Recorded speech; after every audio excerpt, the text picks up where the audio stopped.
بسم اللہ الرحمن الرحیم. عزیز ڈاکٹر صاحبان، ہومیوپیتھک لورز اور طلباء و طالبات، بات ہو رہی ہے کینسر ایک مزاجی بیماری. کینسر کے علاج میں سب سے بڑی رکاوٹ ہومیوپیتھک فلسفہ کی روح سے میازم ہے.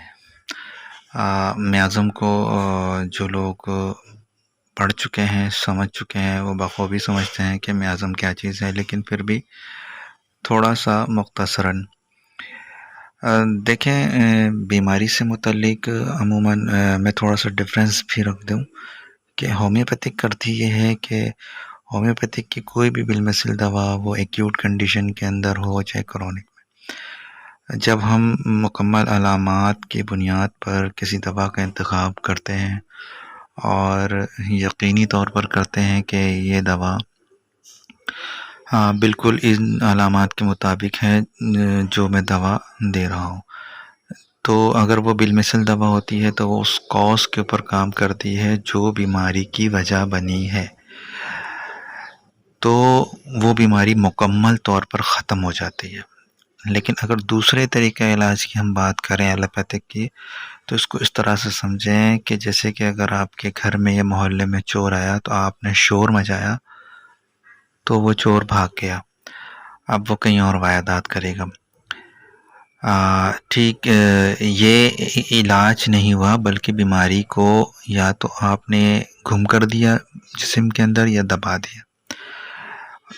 لیکن ہومیوپیتھک کیا کرتی ہے، اس کو مار دیتی ہے. یعنی اگر ہومیوپیتھک میں اس مثال کو رکھا جائے تو چور آیا تو اس نے اس کو پکڑ لیا اور اس کے خلاف جو بھی کارروائی کی، اس کو مار دیا یا اس کو فنش کر دیا.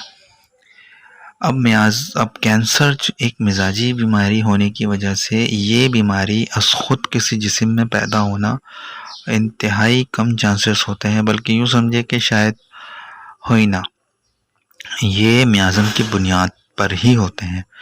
یعنی ہسٹری میں والد کو، والدہ کو، نانی کو، دادا کو، دادی کو، آپ کو 3rd جنریشن تک جانا چاہیے، کیونکہ جو لوگ کینسر میازم رکھتے ہیں، یعنی ان کے پیچھے خاندان میں کینسر ہے یا ٹیومر ہے یا اس سے ہٹ کر مزید کوئی ایسی بیماری ہے. اب تو خیر میازم کی تعداد بڑھ چکی ہے، لیکن اس میں اختلافات پایا جاتا ہے ہومیوپیتھ میں. تو جیسے ڈاکٹر راجن سنکرن ہندوستان میں بات کرتے ہیں 10 میازم کی، میں اتفاق کرتا ہوں اس چیز سے. جیسے ٹائیفائڈ، ٹیوبرکلوسس، یہ سب ایک میازم ہے. لیکن خیر بحث میں نہیں چھوڑنا چاہتا کہ اس میں ہمارے درمیان ایک بحث برائے بحث شروع ہو جاتی ہے، لیکن ہم صرف بات کریں گے کہ اس پر کوئی دو رائے نہیں ہے کہ کینسر ایک مزاجی بیماری ہونے کی وجہ سے میازمیٹک بنیاد رکھتی ہے. یہی وجہ ہے کہ یہ نسلوں میں سفر کرتی ہے.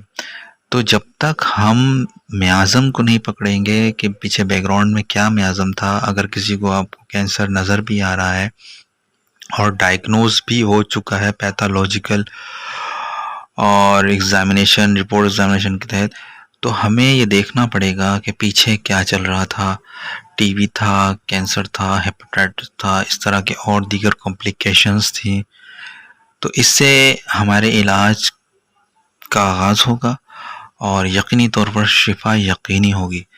تو کوشش کریں، کیونکہ میرے پاس بہت سارے پرسنلی کچھ پیشنٹس ہیں ایسے کہ جن کی 3ری جنریشن میں، 2nd جنریشن میں وہ بیماری ظاہر ہو رہی ہے، اور اس میازم کے کاز پر جب دوائی دی جاتی ہے تو وہ الحمدللہ بالکل ٹھیک ہوتی ہے، جڑ سے خاتمہ ہوتا ہے، اور اس کی باقیات کے نتیجے میں جو چیزیں پیدا ہو رہی ہوتی ہیں وہ بھی نہیں ہوتی ہیں.